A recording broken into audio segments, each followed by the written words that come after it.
नमस्कार, जय हिंद। आज है 4 अप्रैल 2026 और आज की प्रमुख केंद्रीय कर्मचारी पेंशनर्स और पूर्व सैनिकों से रिलेटेड महत्वपूर्ण खबर को हम इस छोटी सी वीडियो के माध्यम से जानेंगे। आपने चैनल को सब्सक्राइब नहीं किया तो सब्सक्राइब जरूर करें।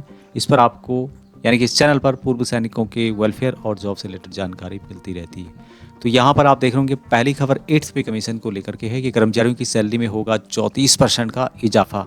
कितनी यहाँ पर बढ़ सकती है सैलरी और क्या फिटमेंट फैक्टर रह सकता है। न्यूज़ के अनुसार 8th पे कमीशन से रिलेटेड जो प्रमुख अपडेट है और बड़ा अपडेट है, जिसमें रिपोर्ट्स में बताया गया है, उसके मुताबिक आयोग फिटमेंट फैक्टर 2.57 पर विचार कर रहा है, जिससे केंद्रीय कर्मचारी और पेंशनर्स की सैलरी में बड़ा इजाफा हो सकता है। यह प्रस्ताव मंजूर होता है तो 49 लाख जो कर्मचारी हैं केंद्रीय और 68 लाख पेंशनर्स हैं, उनको यहाँ पर फ़ायदा होगा। फिटमेंट फैक्टर की बात यहाँ पर की जाए तो बताया गया है कि फिटमेंट फैक्टर 2.57 लागू होता है तो सैलरी में लगभग 46,260 रुपये तक की बढ़ोतरी हो सकती है। यानी कि कुल मिलाकर सैलरी में करीब 30 से 34% तक की बढ़ोतरी संभव है। जैसे हर वेतन आयोग में होता है, इस बार भी सैलरी के साथ साथ पेंशन में भी बढ़ोतरी की उम्मीद है और होता ही है। इससे रिटायर कर्मचारियों को भी राहत मिलेगी। और हम सब जानते हैं कि फिटमेंट फैक्टर एक ऐसा मल्टीप्लेयर होता है जिसमें कर्मचारियों की बेसिक सैलरी तय की जाती है और इसे बढ़ाने से या इसके बढ़ने से बेसिक पे बढ़ जाती है। बेसिक पे बढ़ने से डीए, डीआर, एचआरए जैसे अन्य भत्ते हैं या अन्य भत्ते हैं, उनमें भी बढ़ोतरी होती है। तो ये थी 8th पे कमीशन से रिलेटेड प्रमुख खबर। नेक्स्ट खबर, ट्रेनिंग में दिव्यांग हुए कैडेट्स को पूर्व सैनिकों का दर्जा क्यों नहीं, ऐसा सवाल सुप्रीम कोर्ट के द्वारा सरकार से पूछा गया है। और सुप्रीम कोर्ट ने सैन्य प्रशिक्षण के दौरान जो चोटिल हो जाते हैं, दिव्यांग हो जाते हैं और बोर्ड आउट हो जाते हैं जो ऑफिसर कैडेट्स, उनकी बात यहाँ पे की गई है। और केंद्र सरकार से सुप्रीम कोर्ट ने सवाल पूछा है कि क्या ऐसे कैडेट्स को पूर्व सैनिक का दर्जा नहीं दिया जा सकता, जिससे कि सरकारी और अर्ध सरकारी जो नौकरियां होती हैं उनमें आरक्षण का लाभ लेकर के ये कुछ नौकरी कर सकें।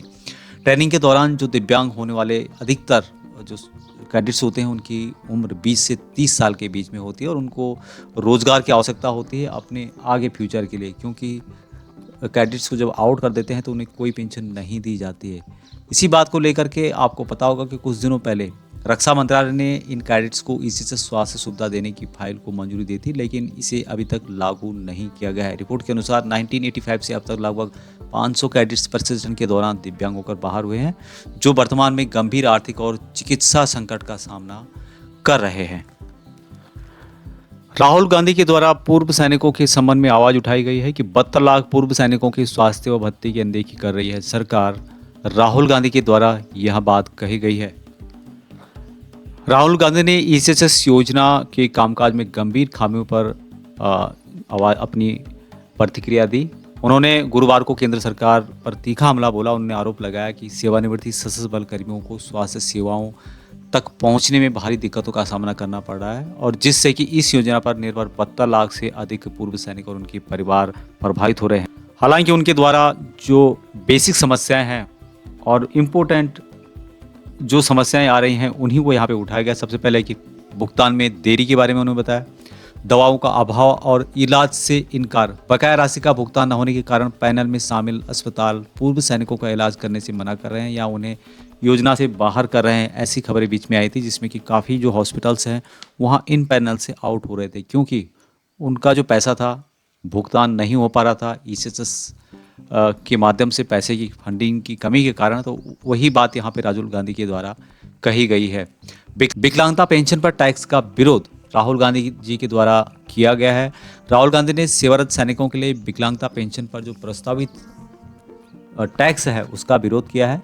वित्त विधेयक के प्रस्ताव के अनुसार यदि कोई सैनिक, हम जब जानते हैं इसके बारे में, कोई सैनिक यदि सेवा में बने रहता है, बने रहने का विकल्प चुनता है तो उसकी विकलांगता पेंशन पर कर लगाया जाएगा। जो राहुल गांधी हैं उन्होंने इस बात को यहाँ पर देश की सेवा से जोड़ा और सैनिकों को दंडित करने के समान बताया। अगली खबर बहुत ही महत्वपूर्ण है और ये तमिलनाडु से जारी की गई है कि तमिलनाडु में अंतिम वेतन की 50% पेंशन सुनिश्चित कर दी गई है। सरकार के द्वारा राज्य कर्मचारियों के लिए एक नई पेंशन योजना शुरू की है। 1 जनवरी 2026 से लागू होगी और तमिलनाडु राज्य सरकार के द्वारा कर्मचारियों के लिए एक बड़ा फैसला लिया गया है और नई पेंशन योजना लागू की घोषणा इनके द्वारा की गई है। उनके अंतिम वेतन का 50% पेंशन सुनिश्चित किया जाएगा। सरकार का मानना है कि यह कदम कर्मचारियों की आर्थिक सुरक्षा को मजबूत करेगा। इसकी जो महत्वपूर्ण बातें हैं यहाँ पर कि योजना की जो डिटेल्स सामने आई है कि अंतिम वेतन का 50% पेंशन दिया जाएगा। दूसरा है कि महंगाई भत्ता शामिल होगा इसमें और 1 जनवरी 2026 से लागू होगा। राज्य कर्मचारियों को इससे बहुत बड़ा लाभ होने वाला है। अगली खबर पैरामिलिट्री फोर्सेस से है कि बीएसएफ, आईटीबीपी और एसएसबी को आंतरिक सुरक्षा से हटाने की तैयारी चल रही है। जिम्मेदारी में बड़ा बदलाव यहाँ पे संभव है और सरकार के द्वारा इस तरह की योजना बनाई जा रही है जिसमें कि बीएसएफ, आईटीबीपी और एसएसबी की जो जिम्मेदारी है आंतरिक सुरक्षा की जिम्मेदारी से उनको बाहर किया जा रहा है और सीआरपीएफ और जो राज्य सरकार के तहत राज्य सरकार की पुलिस होती है और सीआरपीएफ उसके तहत आंतरिक सुरक्षा देखेगी। बीएसएफ, आईटीबीपी और एसएसबी इन सभी को जो इनके रिलेटेड ड्यूटियां हैं जैसे कि बीएसएफ बॉर्डर के लिए, आईटीबीपी इंडियन तिब्बत बॉर्डर के लिए और एसएसबी भारत नेपाल सीमा के लिए है, तो इनको जो उनकी प्रमुख ड्यूटी है वही उनको दी जा सकती है। अंत में जॉब की बात की जाए तो 127 प्रादेशिक सेना पर्यावरण बल गढ़वाल राइफल की भर्ती है।